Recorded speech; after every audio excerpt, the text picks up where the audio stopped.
becoming an entrepreneur, just getting introduced to people that are doing some major things across the world, you realize how much experience is in the world and reading, how much value that is to other people. Sometimes, when you're in business, you think, hey, I own my own time, I'm just free to do whatever. But I remember getting up early, 5 a.m., workouts, going straight to class, running, take a shower, get to class, and then being done with class, having another practice, watching film. So my days would go from 6 to 1 a.m., almost midnight.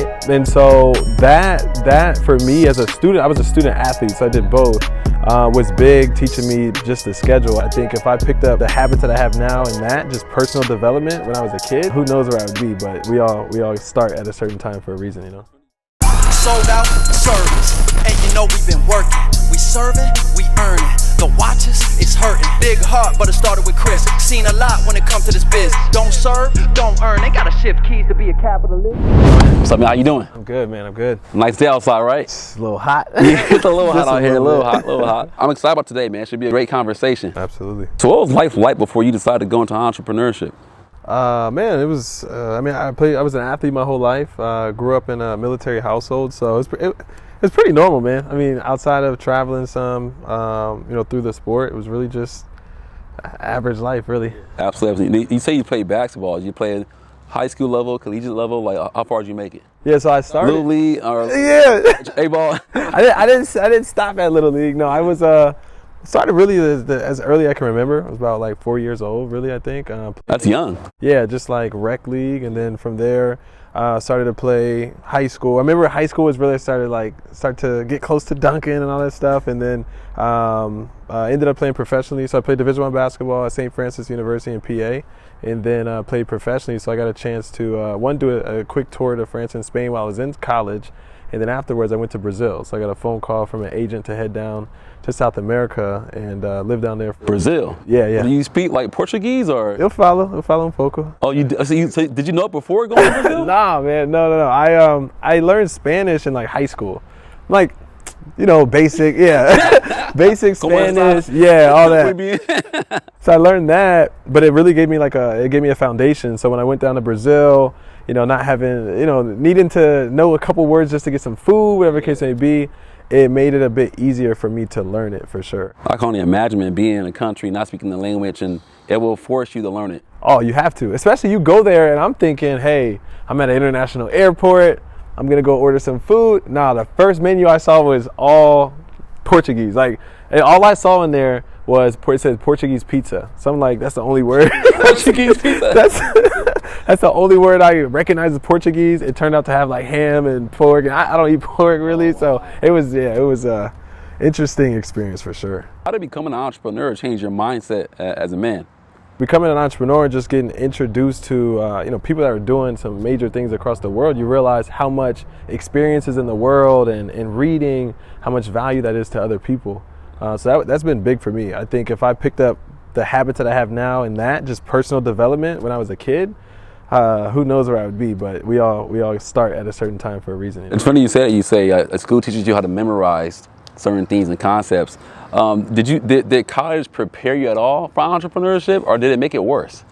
No, that's a tough one. I think college, what it did was it taught me the discipline of a schedule, things of that nature. So for example, finish things too. Yeah, to finish things, because as an entrepreneur, sometimes, when you're in business, you think, hey, I own my own time, I'm just free to do whatever. But I remember getting up early, 5 a.m., workouts, going straight to class, running, take a shower, get to class, and then being done with class, having another practice, watching film. So my days would go from 6 to 1 a.m., almost midnight. And so that for me as a student, I was a student athlete, so I did both, was big, teaching me just the schedule. I think when it comes to like business classes and things like that, buzzwords. Yeah. I would say I got a lot of buzzwords in college, like just certain things that when you say it, that resonates. But when it comes to like the grit, the grind, the hustle necessary to build a business, I don't think you can replicate that in an environment. I think it's something that you have to experience. You have to go through it. They say like knowledge is power, but it's not. It's applied knowledge,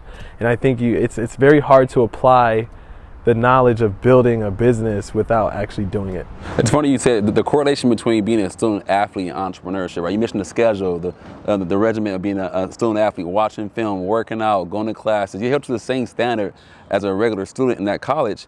And being an entrepreneur myself, the demands of entrepreneurship, the demands of meeting deadlines, being a business owner, becoming profitable.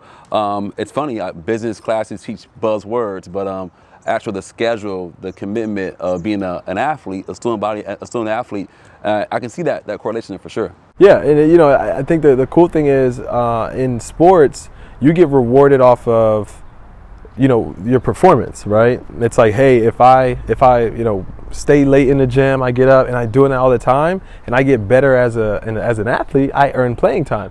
Especially if you have a good coach. If you have a good coach, they don't care. Like, it's not like, hey, I'm going to show favoritism to my son. All capitalism. It's just like, hey, whoever performs. So that molded me to expect to earn more if I worked more, right? And so when I kind of started going to the workforce, I didn't see that as much, and so I think I was longing for that feeling again, and I think that's kind of what pulled me into business ownership for sure. What role has positive associations played in your success as an entrepreneur?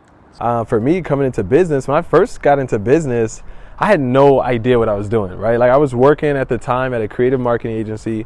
I wanted to be able to break out, kind of have my own vision of things I wanted to do, own my own time, things like that. And so I started a small media business on the side. Now, at the time, I called it a business. I was, it was a media company, right? Yeah, no, it was me, myself, and I, right? And so I was self-employed and really just a freelancer, kind of going out there doing some. I've done, did a couple weddings, did some videos for like trainers and things of that nature.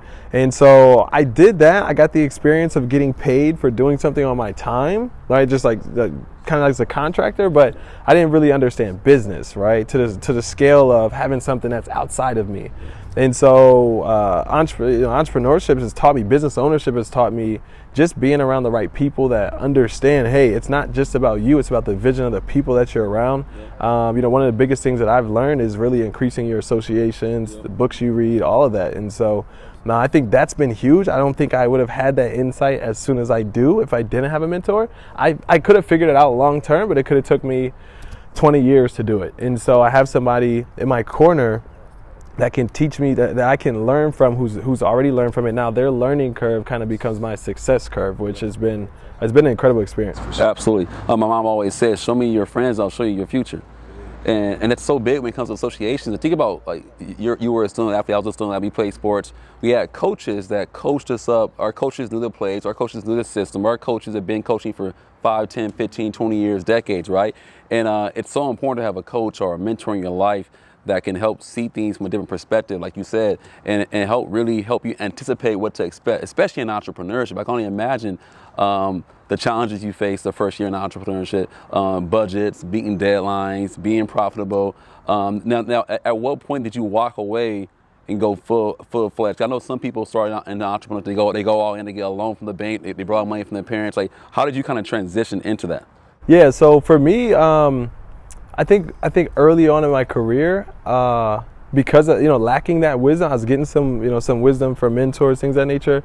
I think I made the transition a bit early. Yeah. I think I did for sure. But I think I learned through it as well. For me, I was working at the time, living in the basement, just freaking figuring it out, and so being able to leverage the information I was getting from a mentor and start to, okay, I can become profitable with this thing. And then having somebody like you around on a day-to-day basis, you've gone through, ups, downs. You've maybe stepped in a pothole here, whatever the case may be. And so, so you can now look back and say, hey, watch your left foot. Now, the thing that I will say is that when it comes to business, it takes a bit of, it's on me to make the decision to follow that lead. And they always say, the best leaders are the best followers first, right? Being willing to follow that lead. So for me, it's given me so much wisdom. There's a lot of mistakes that I was going to make, and then I called you, and you're like, hey, that may not be the best decision, right? And I look back, and I'm forever grateful for that. And so I think anybody venturing in and building something, building having a vision, building whatever the case may be, a school, a business, a church, whatever the case may be, I think they need to highly recommend that they have that mentorship, that guidance in their ear, because we've only been here to experience our own lives. We haven't experienced other people's lives. Mentors in business are consultants that truly care, and they're doing it for free. Think about the value of a consultant. If you're opening up a law firm, if you're doing a merger, a business acquisition, you're going in and doing some research on certain industries you want to get involved with. Like the value of paying a consultant to give you the perspective on what can you anticipate in business. And similar to you, me having mentors in business that truly cared about my well-being. It was free mentorship, which is pretty cool. So it was a friendship. It may have cost me a meal or two, a couple of Chick-fil-A's and a couple of steak dinners, but overall. You said something earlier about like having a coach who knows the system, things like that.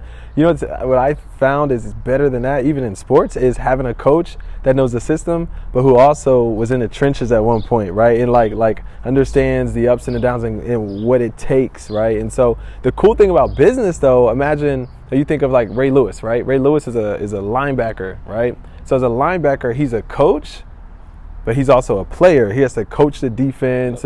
And so the cool thing about business is if you position yourself correctly, you can be around mentors that are still in the game playing while coaching. And there's no better relationship with that, because you're seeing that mentor make decisions and processing issues at the level of when they're in the hunt, in their best, their best form. So that's been huge. I've heard there's 4 levels, right? There's a player, the coach, the GM, and the owner. And if you can find someone to give you all 4 perspectives, man, as a player in the game, calling plays, they know the experience you're going through. They can resonate with what you're experiencing as a business owner. They're also coaching. They're making GM decisions for the organization, and they're a vested owner in the success of that team. And if you can find someone who gives you all 4 perspectives, man, you're in a good spot. I think at the end of the day, somebody can have a lot of money but have terrible character, and I don't want to follow that person, right? I think somebody can also have an amazing character, but they're not going anywhere. You know what I'm saying? And so I think it's a blend of the two. I think, for me personally, I had to get to a point where, coming back from school, I had a 3.8 GPA while playing Division I basketball. I'm in front of crowds. I'm going to, Brazil, and everyone. When I was in Brazil, man, you turn into a different person out there. Like, people know who you are. You're the guy who speaks English. They're bringing young kids down to sign papers. And so it can put you at a place where you feel as though, it's a bit of an ego thing. It's like you kind of feel as though, okay. I think Brazil is one of the top 3 countries, the most beautiful women in the world. So I can only imagine a young stud like yourself being somewhat distracted in Brazil. It's an interesting, it's an interesting trip, right?